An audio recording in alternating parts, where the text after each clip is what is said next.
Here on the Upstairs to the Right Music channel, I am Mike McWilliams. I'll be your host and guide through this discussion we're going to have this evening. And I want to say thank you so much. Starting out, first of all, always start out by saying thank you so much for taking the time to watch. Means a lot to me. Time's a valuable thing to all of us. And for you to spend a little bit of yours with me is really, really greatly appreciated. So thank you so much. Scott, how you doing, sir? Good to see you. I'm glad you're doing well. I hope that all is well with you, sir. Um, Let me do a little adjustments here so I can see the chat. Mr. Watson, I see is here. My number one man, my number two main man. How are you guys doing? Good to see you. Good to see you guys. Thank you so much for supporting this channel and always listening to whatever diatribe I come up with. and I've come up with a few. Tonight will be no different. Um, yeah, well, let me shut my door here because I thought it'd be a good idea to have the door open tonight. It's a little colder in the house, but my dogs and cats are playing Tom and Jerry right now. So I don't think that's a good idea to pick up in the background. Um, Lots of thoughts this week, actually, guys. I had slated myself to do some recording. I've got a song called "Under Your Skin" that I have it all upstairs to the right, in my head, but it needs to get out. And I did some preliminary work on it a couple of clicks back, and I was going to finish it up and lay down a vocal, but I just can't get myself jump started to do it. Um, you're under no deadlines, of course, really, realistically. It's up to you when you want to put something out. But I have found that in my older age, as an when the artistic side of me wants to come out, he's got to be in a good place, in a good space, and not worry about this shipment coming in or this business deal falling through or this business deal possibly coming up or any of those kind of things. And I have a difficult time getting myself to that quiet place that I need in order to be creative. And when I was younger, of course, I didn't have that issue actually so much. I knew I had to do the business side of things in order to do the music side of things, and but they were intertwined with each other a little bit more than my situation now. And I found that interesting. So it got me thinking about another aspect that came up because I had another person recently ask me. They saw some of my live stuff on YouTube, and they were like, "Hey, man, that sounded great. I'd love to, hear you perform sometime soon." And that led to the other thing is the desire for playing live has kind of died for me. I had to finally kind of admit it.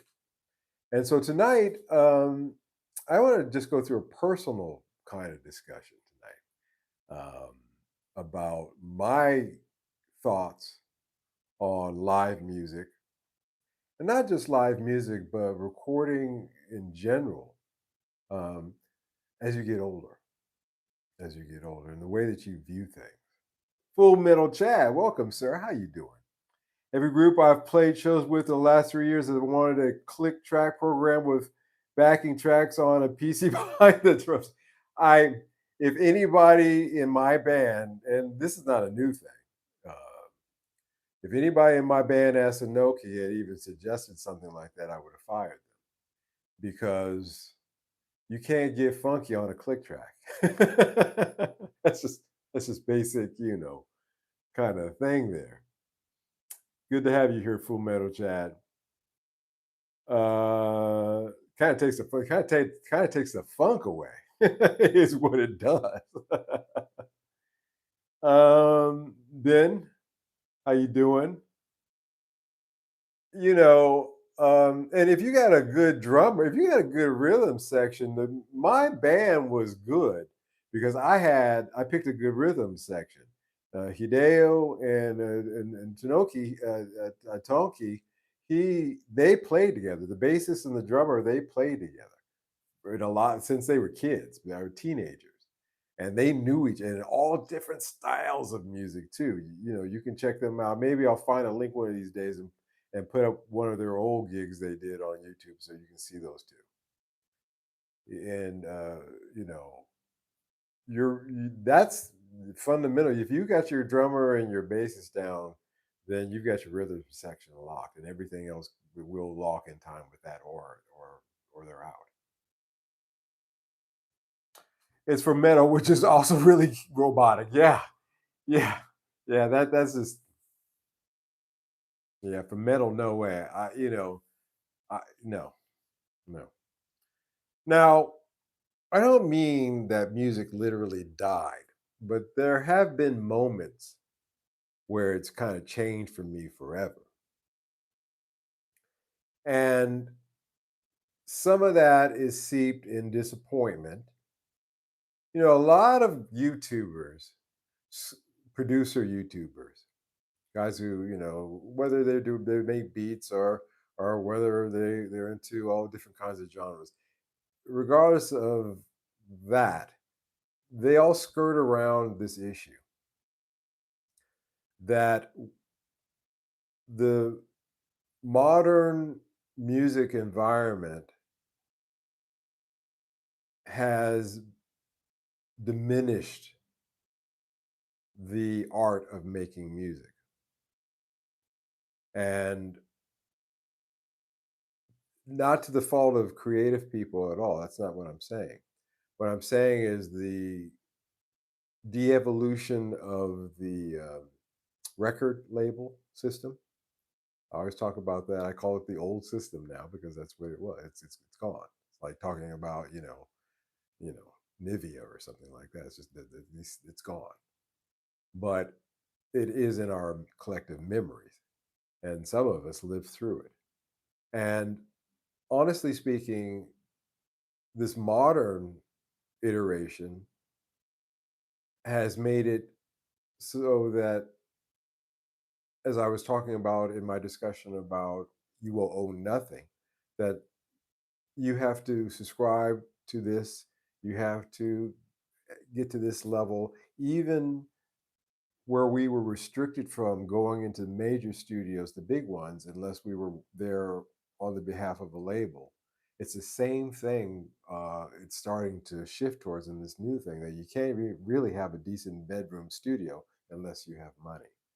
And if I think back of Hendrix, no, I'm not even going to start. I'm not going to even make it a race thing. But I think back to a lot of musicians back in the day. They came from very poor upbringing, and yet they elevated themselves up to stardom through their contributions in music. And I just think that that old system is something that is the fact that it's gone and that there was a reason behind it. And this new system is actually more restrictive.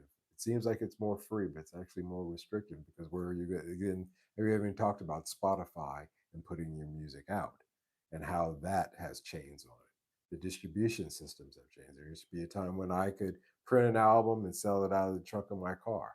I used to sit at a car wash down the street from my parents' house when I was a teenager. Take you're going to drive the car, you're going to wash it. My father would say. So I drive the car down once a week to this car wash, and I'd sit there while my car is getting washed, and inevitably somebody would come up to me with trying to sell a mixtape, incense, other things, but mostly a lot of guys with tapes, and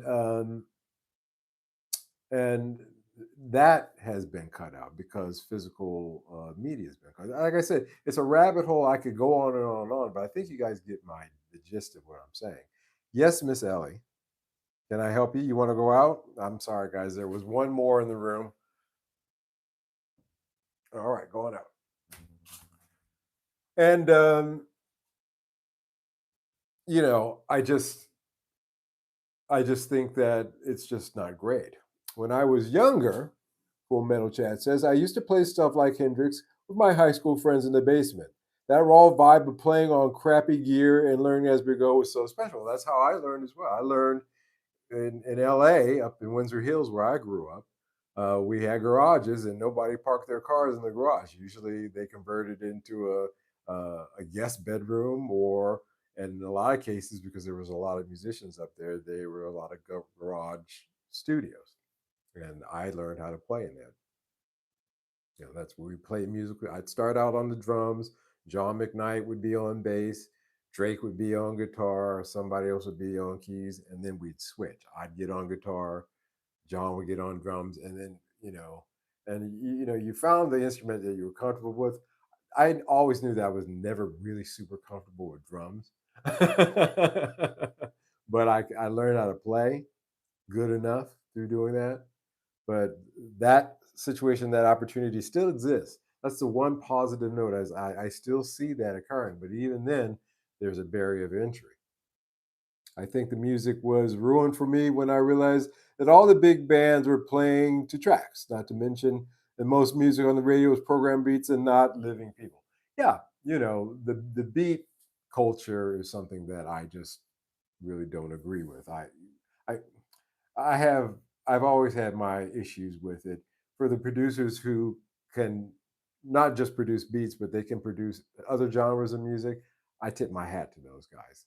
I like to consider myself to be in that group, although I don't do the beats unless specifically asked by a client back in the day. But in any case, I was lucky when I started out playing. I played in Japan every day from 1995 to about 1997. And then again with my band Asanoki, I played between 2011 and 2015. And I played supper clubs. It was Japan in the 1990s. Boy, if I could write a movie, if I could do a movie and write the screenplay for it, and I have actually sat down and written out a rough draft of a screenplay for this idea, is talking about what the music scene was like in Japan in the 1990s. It was a golden age for live players. We didn't play to no damn backing tracks or click tracks, although the singers did sometimes, because they would get sent to these little, itty bitty places that you couldn't put a band in. They would play over to music that usually I or other guys would sit there during the daytime and program and record.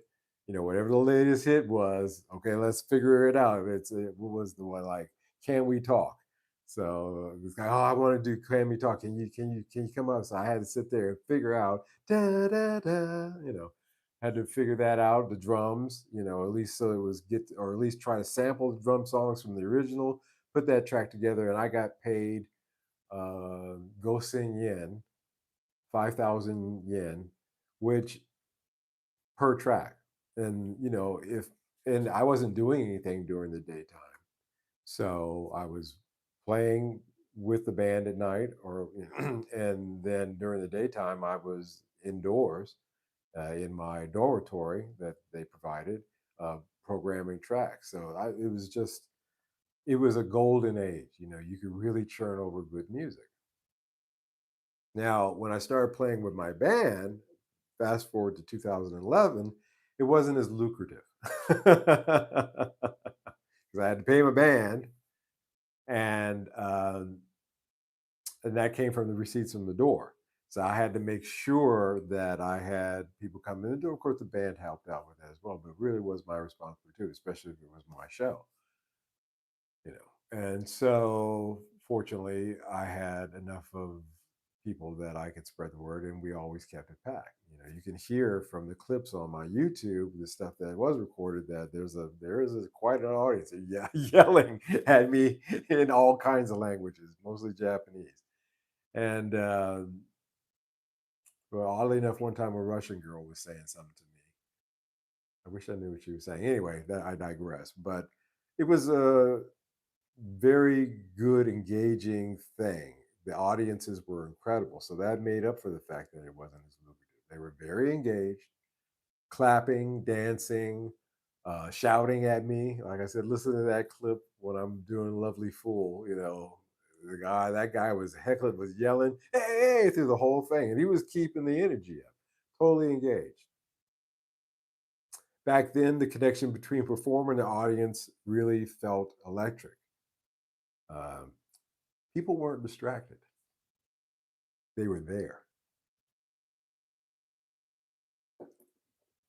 completely there. They weren't here and, or here, you know. Looking at, the funniest thing to see is somebody looking at a live performance through the screen of their phone. I know they're recording it, but you're there.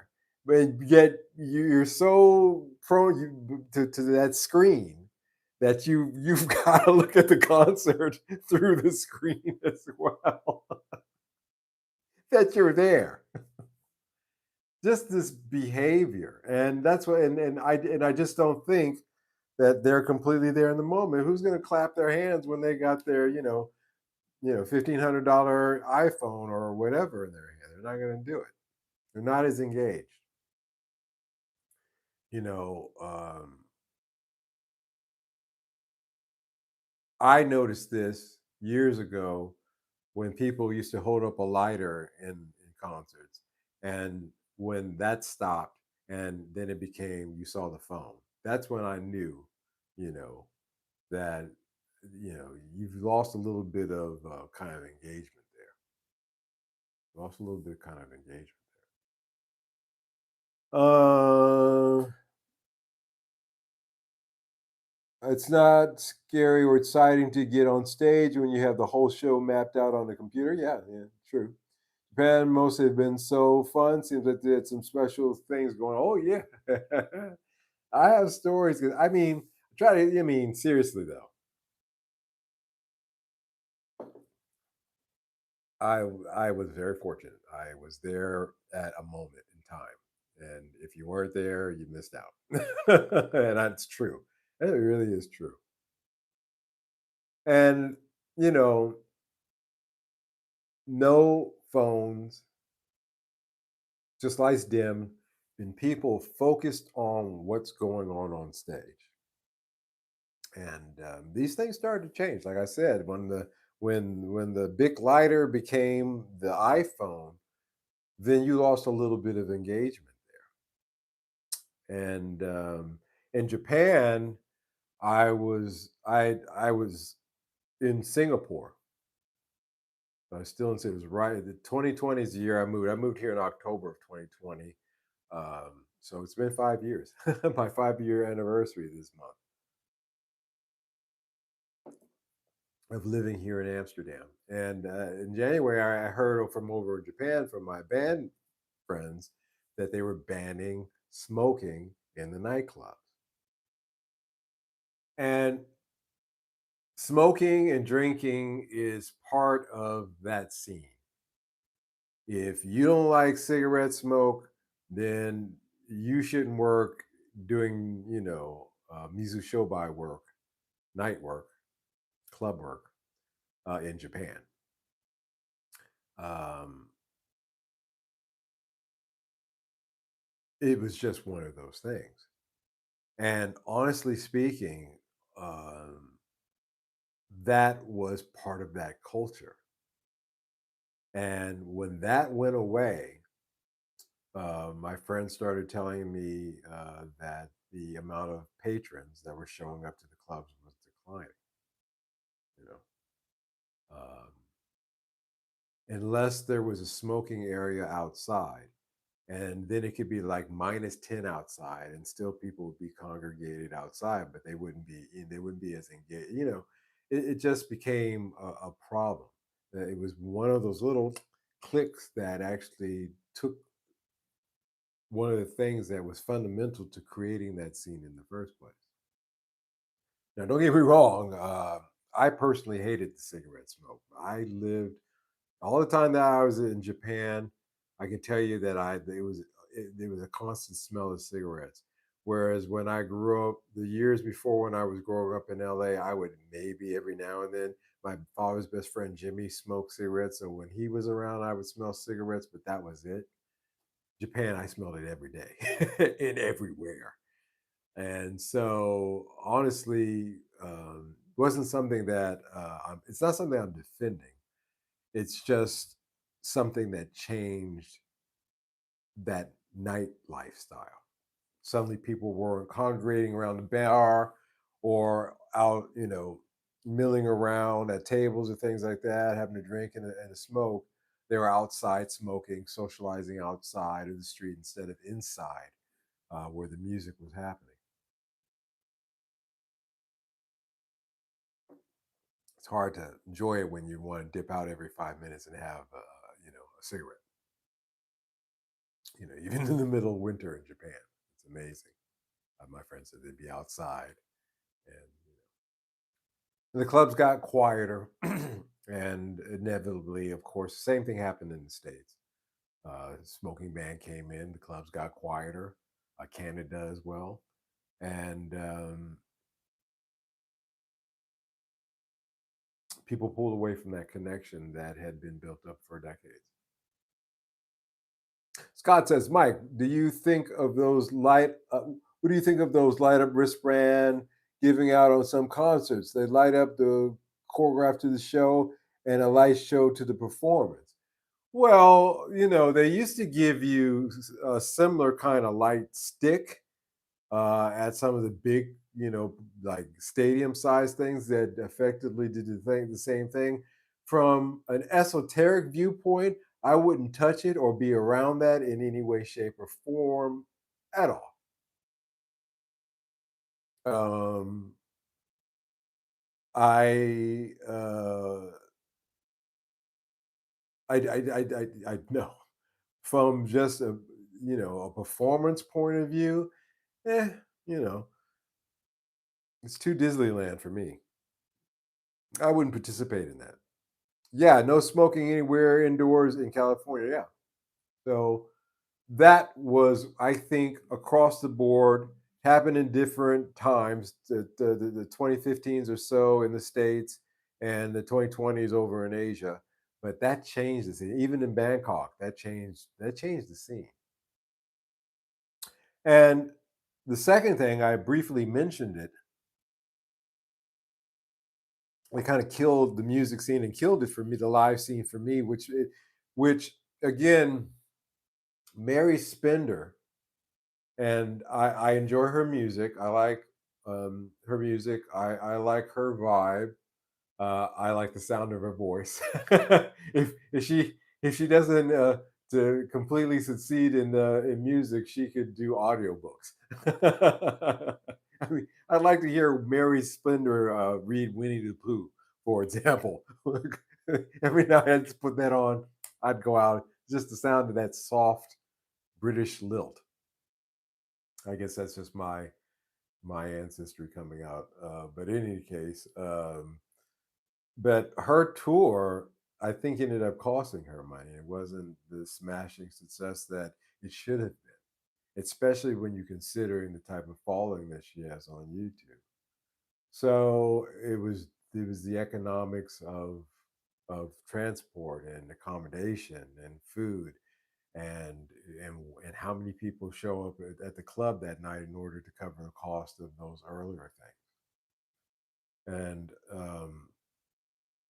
that served to me as kind of an initial cautionary tale when I was thinking about, oh, well, I could put a band together. I know a couple of musicians around here, and the venues just literally right down the street. I could walk down the street with my equipment literally, and then I kind of talked myself out of it because of these things, and that was one of them. There is the smartphones. This stopped the audience from looking up to looking through a device, and you could play your best set, and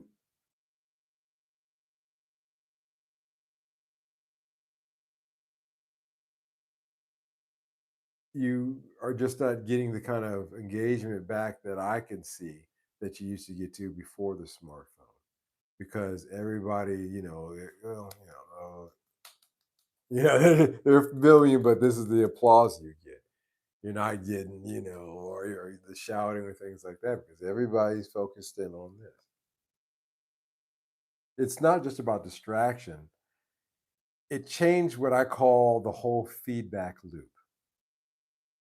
We used to feed off of the crowd's energy. I loved it when there was a hype guy in the audience. Somebody was like, "Yeah, yeah," that's the guy. And like a kid that the case of that lovely fool thing I have, the clip that I have. That guy was Japanese, but I loved him. I should have gone up to him afterwards and thanked him, because from during my whole set, he was like, "Yeah, yeah," and it roused up, and we fed off that energy. The band fed off, and eye contact, movement, and people nodding or whatever to the beat. It's hard to crowd surf if you dive into the crowd and everybody is holding the phone. Nobody's going to catch you. They're like, they'll film you hitting the floor, and trust me, that'll be on Instagram in 3.3 seconds. But but I wouldn't do it these days. Everybody's got their phone out. They, like I said, who's gonna catch you and drop their $1,000 pixel? It's just not gonna happen. So there's that. So that feedback loop, energy from the audience, caused the band to hype up, which causes the audience to hype up, which causes the what I mean. There's a feedback loop, and when one of the partners, if you get into bed with the finest woman you could ever imagine in the world, and she's reading a novel, and she's dressed up completely in an Eskimo suit, then ain't nothing. There's no feedback loop happening there, right? It's the same thing with an audience. If one party in that feedback loop is not receptive, or is distracted, or is putting their energy into something else, then it diminishes everything. It diminishes that feedback loop. Um, yeah, no smoking anywhere. Yeah, Omar. Hey, Omar, how you doing? I miss what's called '80s metal. My first concert was '90. It was Slaughter opening up. I know Slaughter opening up for Kiss. Of course, we all know Kiss. Amazing. Yeah, I understand the. My coworker makes me so bad. I have to scream in his face. Oh yeah, when he's got the cell phone. I got you, Omar. Yeah, Matty Two Hats in the house. How you doing? Kenny Jr. got timed out by Mr. Scott. Scott says also, plus cell phone videos of live shows uh, always absolutely suck.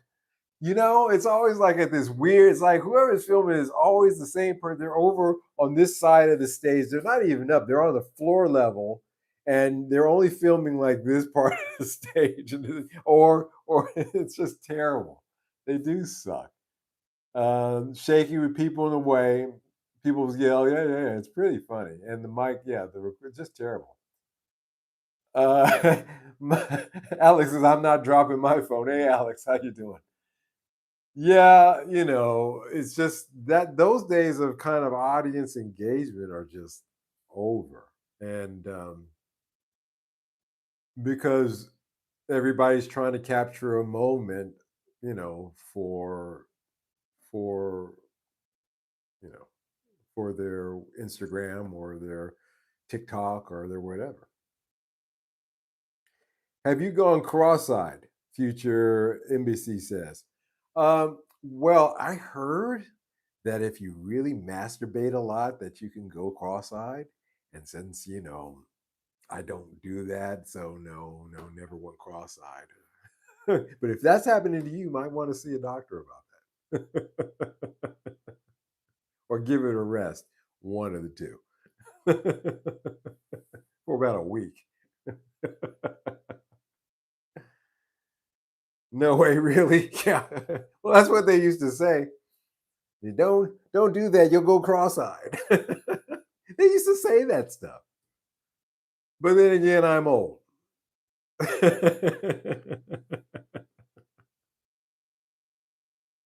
um, yeah, once those phones came out, it's like you might as well been playing the ghost.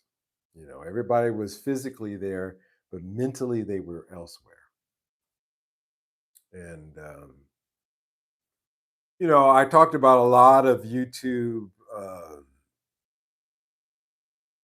producers who kind of skate around, especially older guys. They skate around the fact that their way of doing things and the way it used to be is not jiving with the way things are. And as a result of that, uh, it's almost, you know, it's almost like shock him one more time, he'll come back. Well, sorry, Jim, he's dead. He's dead, Jim. It's almost like you're trying to resurrect a corpse of something that it's gone, it's done. And there comes a time also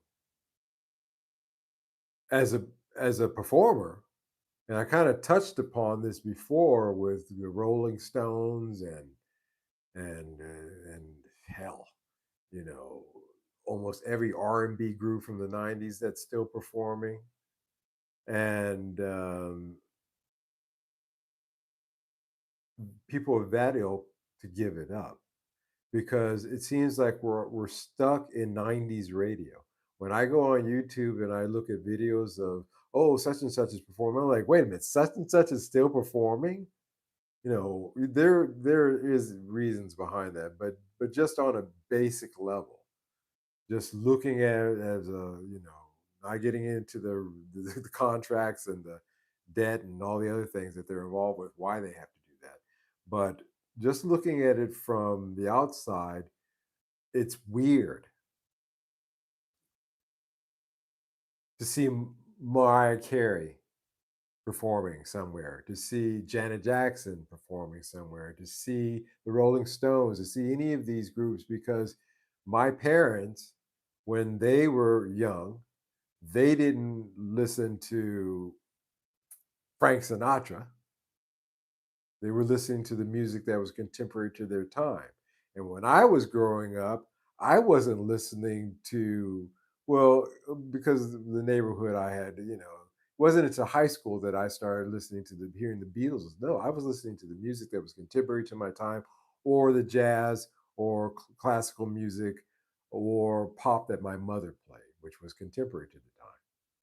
Now these kids are growing up like Alex, my nephew, and they're seeing, such and such is playing, and like, who the hell is that? And we had old timers have to explain, well, they used to be in this group called, and it's ridiculous. And, there are new artists. I'm not saying there aren't new artists, but the promotion of them doesn't Beyonce would be the biggest example of that.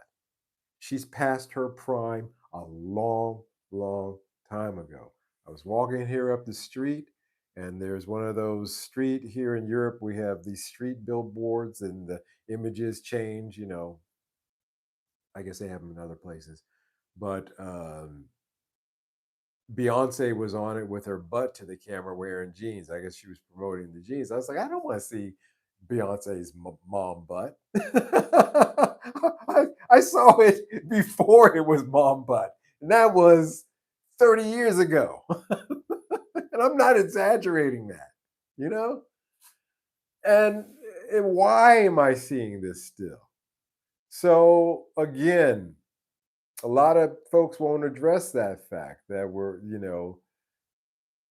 that on one side of it, the old system isn't what it was, but on the other side of it, we're still trapped in the music of that old system. It's That's why I'm saying that the new system hasn't gelled yet. It hasn't completely got to the point where it's a recognizable thing.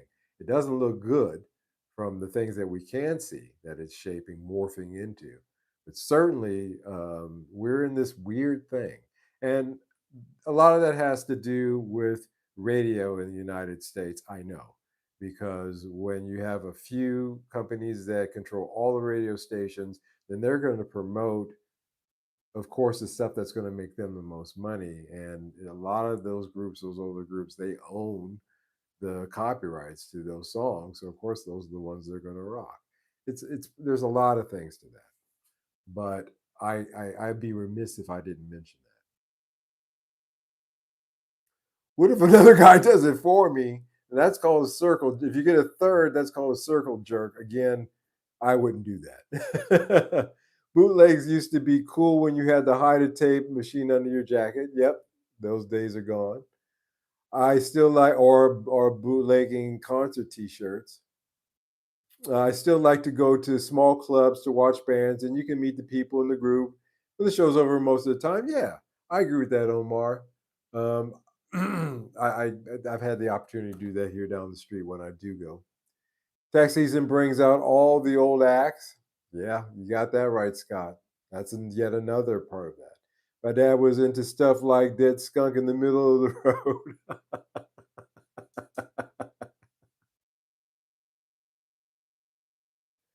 Atlanta, Omar said, still has some good musicians, but they are not very popular. Yeah.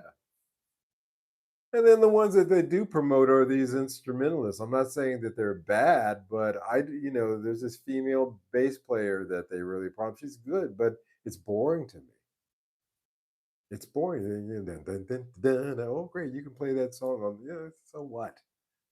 You know, it's dry. It's sterile. Where is the rawness that we used to get? Everybody check out Mike Slay's video. Thank you, Scott. Bless you, man, for bringing that up. Bearded conversation. Peace to you, sir, and a greetings to you. Hope you are doing well, and God bless you, sir, for showing up. Trouble is, J Lo and Beyonce are still shaking their old asses. Yeah, that's a problem, Maddie. And I don't. It's like I literally thought that. I hit the corner with my dog, and I hit the corner. I see that billboard, and it's Beyonce's, mom ass in my face, and I'm like, I do not. I immediately with a blonde wig on. It's like and a country hat. And I'm like, well, first of all, I don't want to see this mom bud. Second of all, what the hell am I looking at? You know, it's nauseating, to be frank with you, that how these people have held on to spots. Now, don't get me wrong. Donna Summer had her time in the late '60s and through most of the '70s. So what was that? That was and and that's it. 15-year period, and that was considered to be a long career. Beyonce has been around since the '90s, the early '90s. Okay, it is now 2025. Do the math. And so I got into this tirade. This is such a digression from where I should have been going. But yeah, there is that. Now, part of this is aging out too, which is a natural process. Aging out, there comes a time when you step off the stage. That's why I got into that digression because of this point. Some people move behind the scenes, producing or teaching. Others just bow out if they can afford to. They'll bow out gracefully. Um, Unless you made a pact with the devil and you got the stamina, like the Rolling Stones, you will reach a point where the stage will give you back your hat and say thank you. And thanks for the ride. But that doesn't seem to be occurring. We seem to be stuck in this feedback loop of the '90s and the 2000s. And I could talk to you about the psychology of infantilism, excuse me, that Bernays was integral to Bernays' dissecting of the human psyche to come up with commercialism, consumerism. The father of consumerism is Bernays. And for a guy like me, that's reflecting back to the 90s, actually the 80s, really, but the 90s for me were a time when I was young and I was in my 20s, I was doing my thing. And honestly speaking, the idea is to try to take me psychologically back to that time. And that I think that there's a little bit of that going too. And you have to be, again, you have to be aware of that. JLo stopped shaking it in 2005. It just keeps going.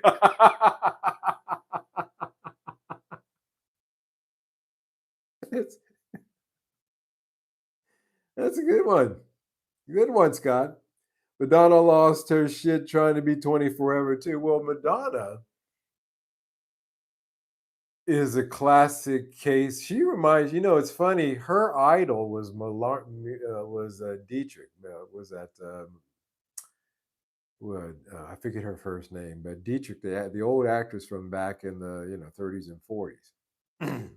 That and she has really turned into that, you know, that tragic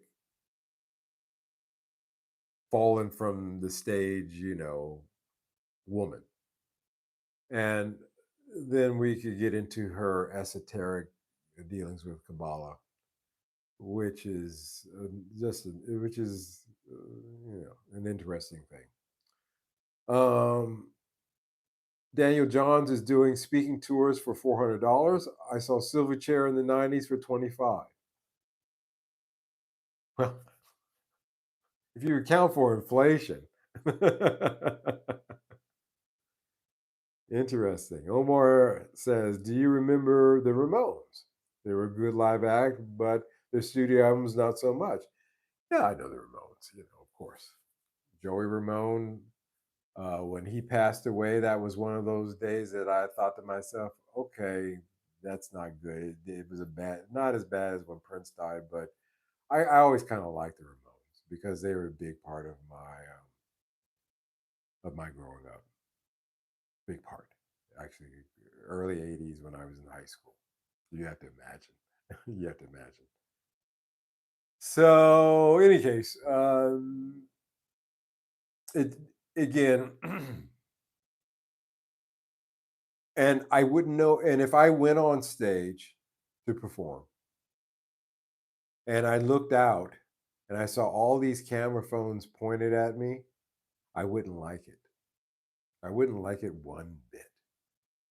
Um, because then every move that I make in my mind has to be perfect, and every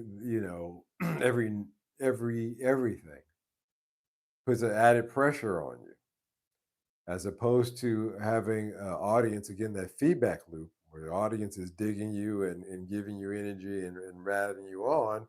The audience actually becomes kind of like an auditor of your show. Well, well, see right here, he slipped and fell, and let's put that up and get 1 million views for that. Or she bent over and showed the crack of her ass. Let's get that. And so a performer has to be very conscious about their movements and how they do, and then when you get super conscious of that, you end up coming up with a show like Katy Perry's last live show, which I saw clips of. That was a complete disaster. It was the most robotic, no energy, visually dull, although it was supposed to be exciting, and just plastic experience that I've ever seen. And I think that, knowing that everything was going to be filmed, and so they kind of set it up. They set the stage up and set the performance around this, knowing that people were going to be doing this. That's crazy. That's insane. That's insane. Mike, is Elvira still around? Yeah, Elvira's still kicking. Mistress of the Dark. She's still hanging in. Well, hanging in there. If you know Elvira, that's a choice bit of wording there. They're still hanging in there. Yeah, I mean, I used to dig. I watched that show in real time. It came on take KTLA Channel 9 Friday nights around 11 o'clock. Elvira, Mistress of the Dark, and I watched that show real time. But I'd sit there, and look at it at Cassandra Peterson, and you know, and when I found that issue of Playboy that she was in, boy, I hung on to that one.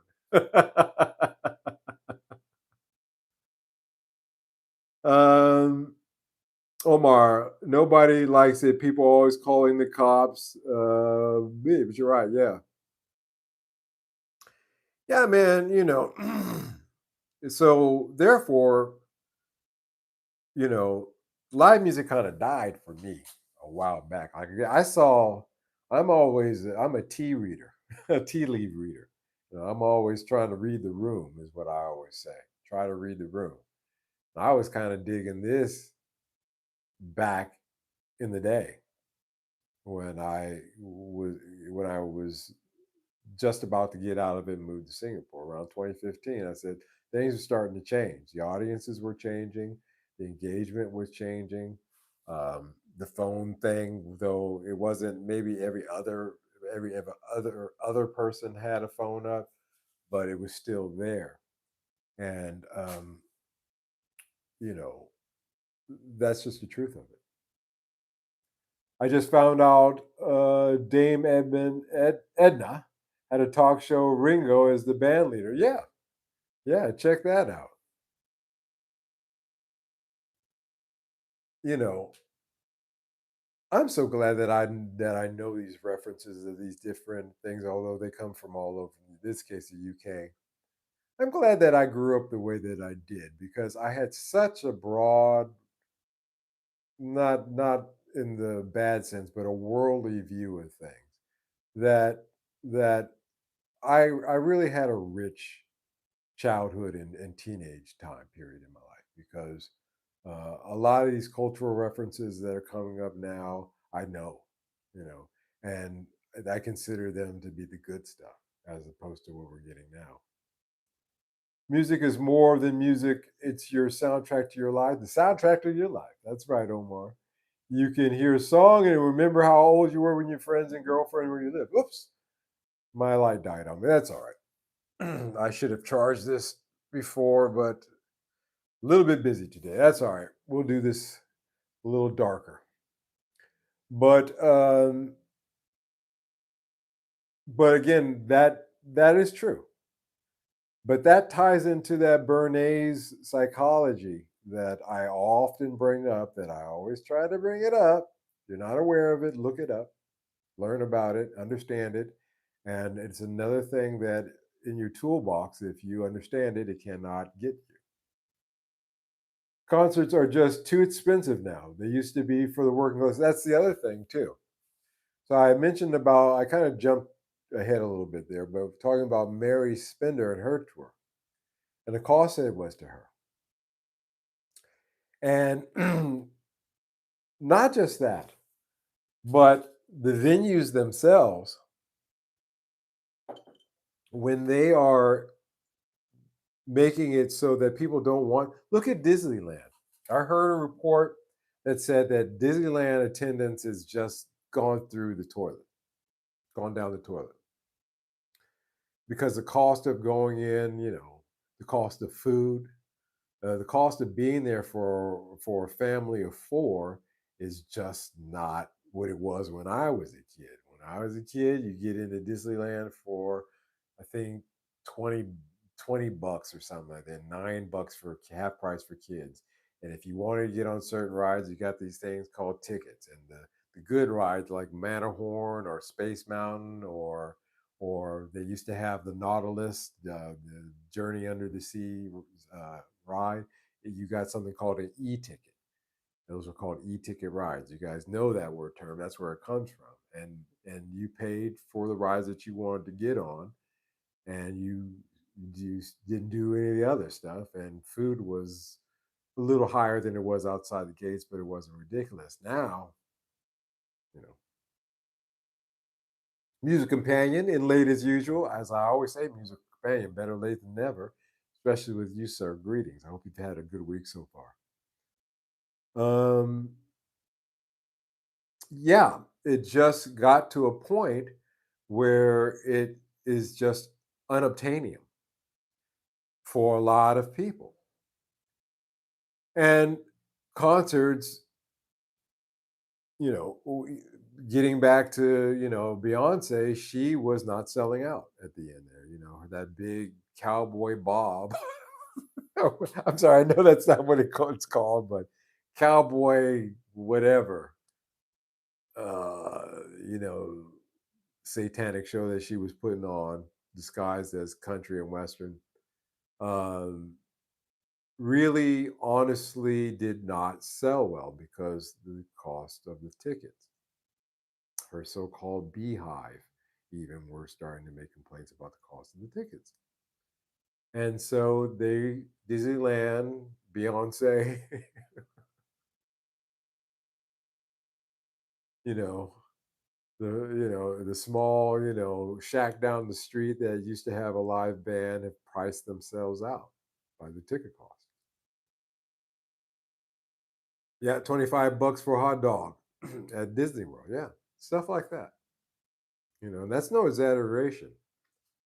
They had that Galaxy's Edge, hotel that was $5,000 a night.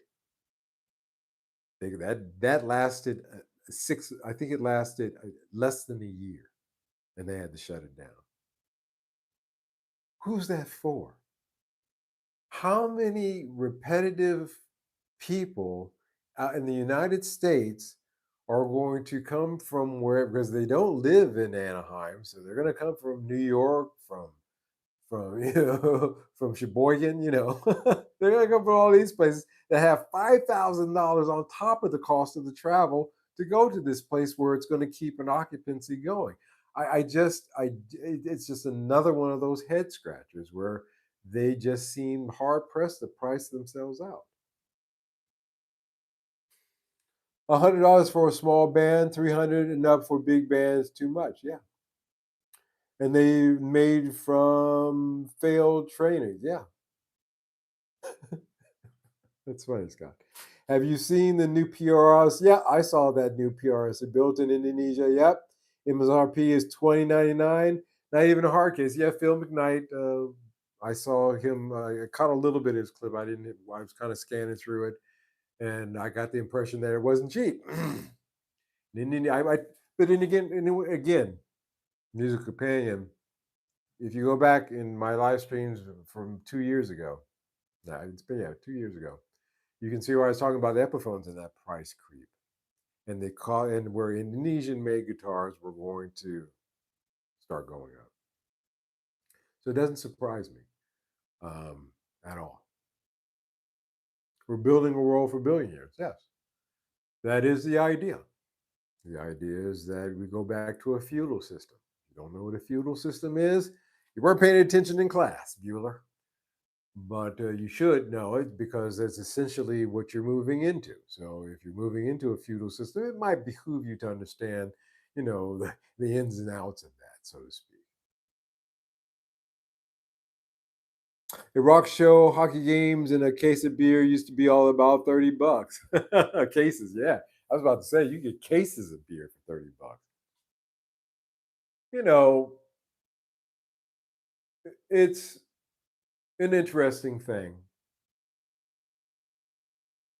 Yeah, PRS needs to do a custom 22 stop tail. Yeah, nitro. Yeah, they could do all those things, but again, what if the Indonesian guitar is 2 grand? What do you think that one would cost? You know? So, what's your point, Mike? Well, my point, the other thing is, and this is on a personal level. I'll wrap it up with this: is I looked in the mirror the other day, and I saw hair growing out of my earlobe here. And I thought to myself, self, that's an old man sign, you know. And I quickly, got my, I've got 1,001 shaving devices. I even have one for that. So I knocked that out. But I said to myself, you're getting older, kid. And your relevancy on so many levels, as hurtful as it is to say, when you get into, Vin Diesel, the actor, is same age as me. He and I are the exact same. We're both 58. We were both born within, I think, even a few days of each other. I think he was born in June, as I seem to recall. And I saw people ragging on him the other day saying, oh, well, we're not going to believe you're, at 58 years old that you can jump over the Grand Canyon, in a Chevy. and and that was funny to me because if you're an action star, you can age out of being an action star too. You can age out of being a music. Well, you should. You can age out of being a performer. There's a lot of things that you can fight it.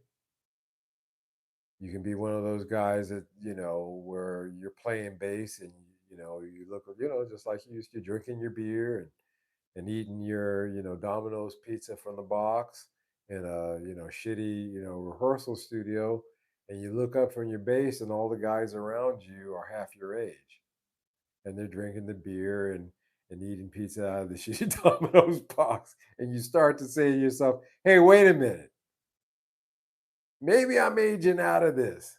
Maybe I shouldn't be here, and if I haven't advanced beyond this point, maybe it's time to let it go." Aria Pro was a good guitar in the 90s. I paid 120 plus. It came with a small amp. Yeah, I'm not going to argue that. Rush has definitely aged. Oh, yeah. Out. Yeah. I saw Getty the other day, Getty Lee the other day, and I was like, holy crap. You know, he looked like Colonel Sanders, twin, a half brother or something like that.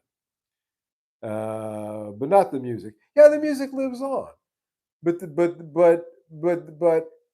and I saw Rush playing. I saw a recent concert, and they were playing.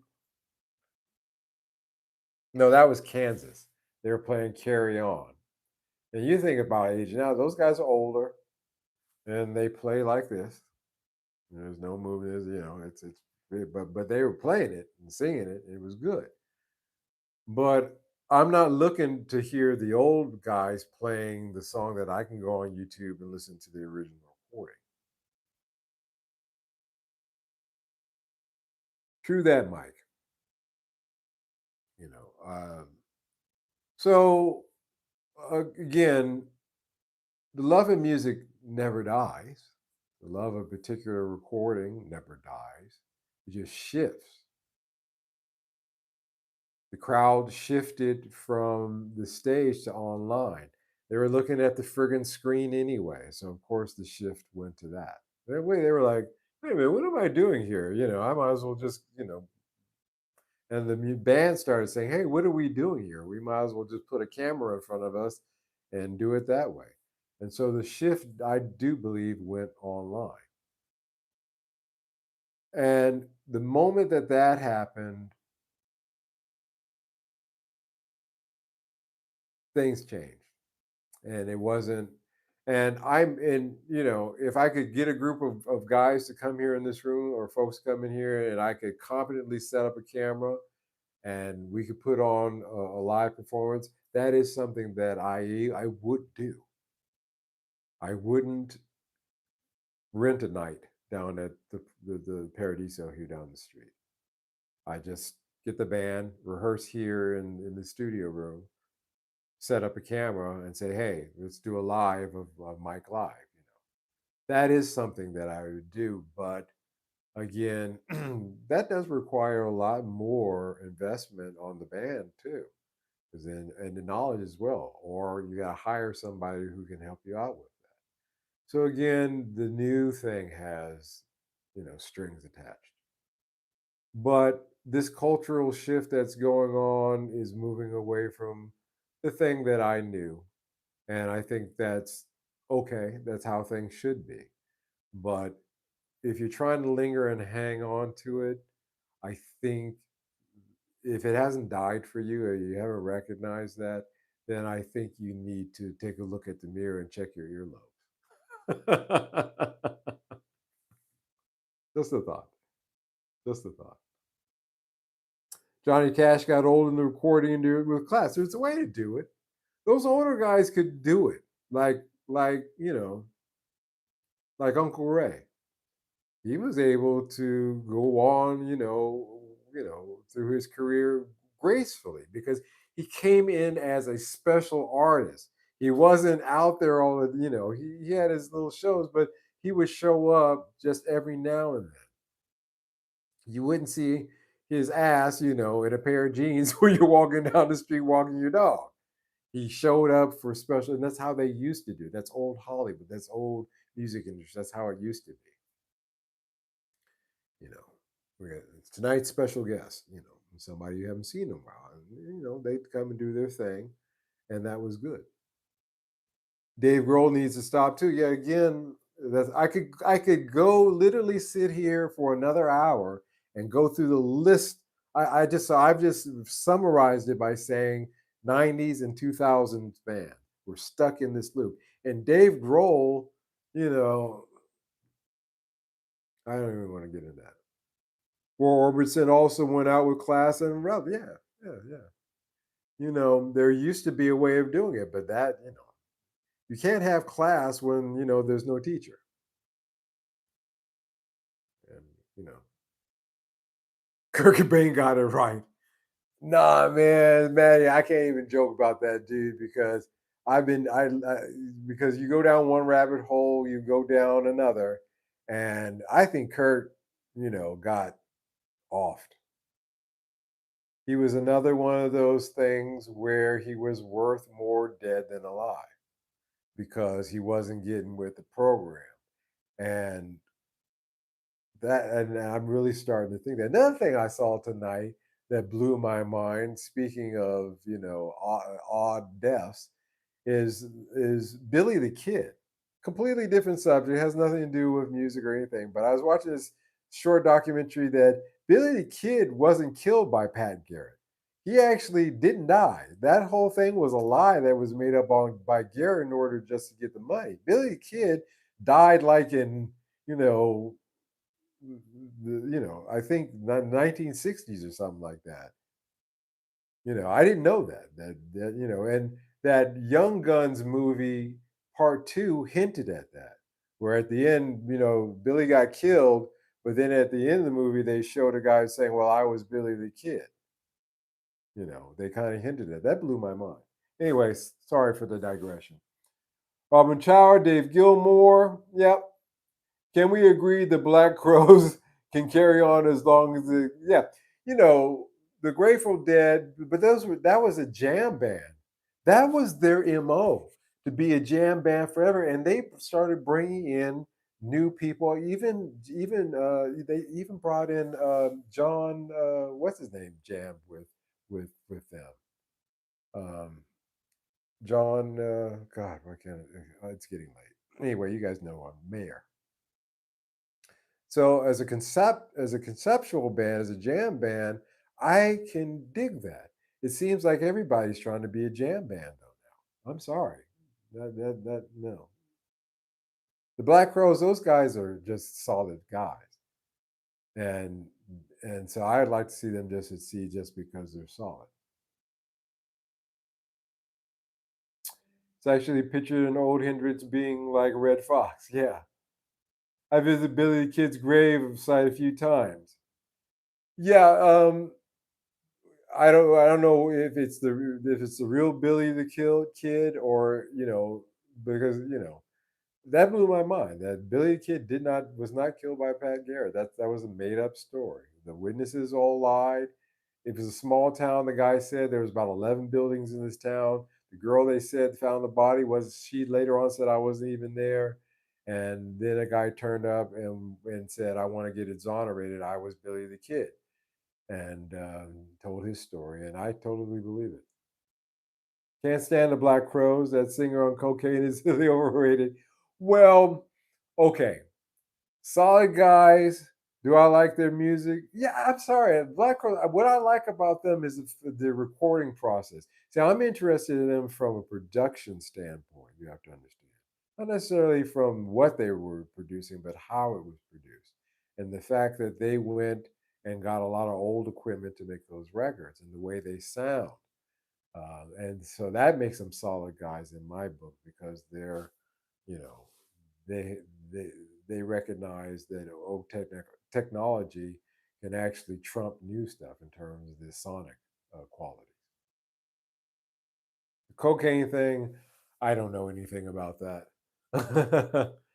um, wouldn't surprise me. It's the music business. So that's it, guys. Those are my thoughts on this tonight. Um, and I just I have been writing a lot of scripts. I've been doing a lot of I've been doing my normal business. I've been doing other things, but if I'm not in a good headspace, which unfortunately I'm not in right now, there's a lot of pressures on things that are coming to a head right now. I cannot find myself in the space to record music. I can write, um, like tonight's script, but sitting down and recording, doing things like that, I can't do like I used to. And I think you have to be in a certain place in life in order to do that as well. And I'm just not in that space. So I just found that interesting. I kind of aged because I became an adult. And I just can't sit around drinking beers and eating pizza and writing tunes. There's other things and responsibilities. So it is an interesting thing. This discussion is not just for older guys, but for younger guys as well to recognize that do it while you can, because again, that will end. The next live stream is going to be called Whatever Happened to the Guitar Boom. I was sitting here thinking about what's the, you got all G and L, and you got Washburn, you got all these companies that are saying they're closing up shop. What the hell happened to that guitar boom that happened back in 2020? So for the Sunday at Mike's discussion, we're going to talk about that. We're going to talk about what happened to the guitar boom, and what should have happened with that and what did not. So I hope you guys come back and watch that with me. Thanks for all of you guys showing up. Good to see you, nephew, as well. Good to see all of you guys. Thank you so much. Music companion, better late than never, but you were here. I appreciate it, Maddie. All you guys. Scott for modding for us. Fortunately, Scott, we our our bots are down. I must not have pissed anybody off recently. Thanks, guys. I'll see you on Sunday. You take care. Bye bye.